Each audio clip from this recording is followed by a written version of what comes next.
I think this is a terrific country. I really believe that this country can do anything it wants to do. And I hope it wants to do the right thing. I really believe it can do anything it wants to do, good or bad. And we must make sure that it's good. There's never been anything like this. This is the miracle of humanity, the United States. This society, this social structure of ours that's been able to go through the changes of the last 10 years has proven itself to be strong.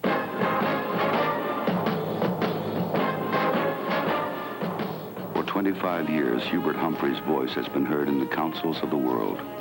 But despite the heights attained in his public career, he has never lost touch with the woodlands, the lakes, the towns, and most important, the people who have nurtured his faith in America's greatness.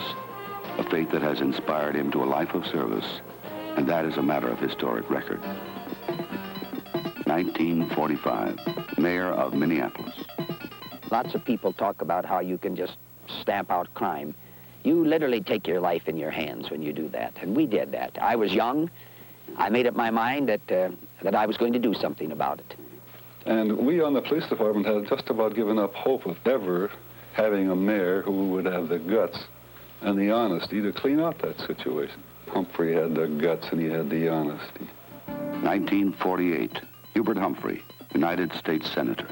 Throughout the Republican years of the 1950s, we Democrats fought for Medicare. The leadership of the GOP and its membership fought against it, but we kept fighting. And in 1965, Medicare became the law of the land. One legislative milepost after another testifies to Hubert Humphrey's concern for old and young alike. He was in the vanguard of those who fought for greater federal aid to schools. He championed civil rights. He championed the federal food stamp program. It was his bill which established the Peace Corps. 1964, Hubert Humphrey, Vice President of the United States. I think the best foreign policy that this country will ever have is the demonstration of a domestic policy of social justice, of concern and of care for its people here, to show that we know how to get something done.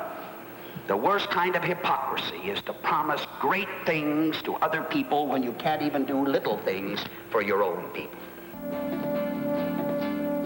1968, Hubert Humphrey, Democratic Party nominee for president. On Election Day, 1968, Americans went to the polls in unprecedented numbers.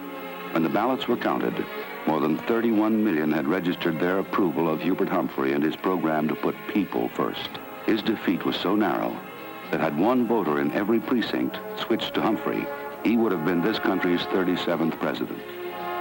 A short time for contemplation, then Hubert Humphrey was back again, a teacher. Humphrey was to be out of office only briefly. Minnesota was electing a United States Senator in 1970. And we'll do something about it, too. We've been Thank you. Good. Hubert Humphrey returned to Washington with the greatest plurality ever given him by Minnesotans. His faith in people stronger than ever.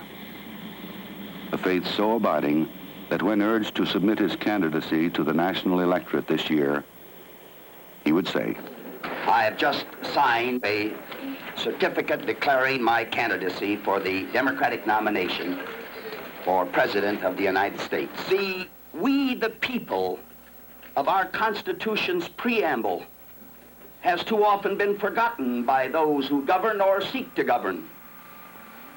But it is in the people that our strength, yes, my strength, lies. We the people want clean air and water. We the people want jobs to be safe from crime. We the people want a nation at peace. We the people want to be treated fairly. We the people want the best education for our children. We the people want a prosperous rural America. And we the people do want to be brought together again.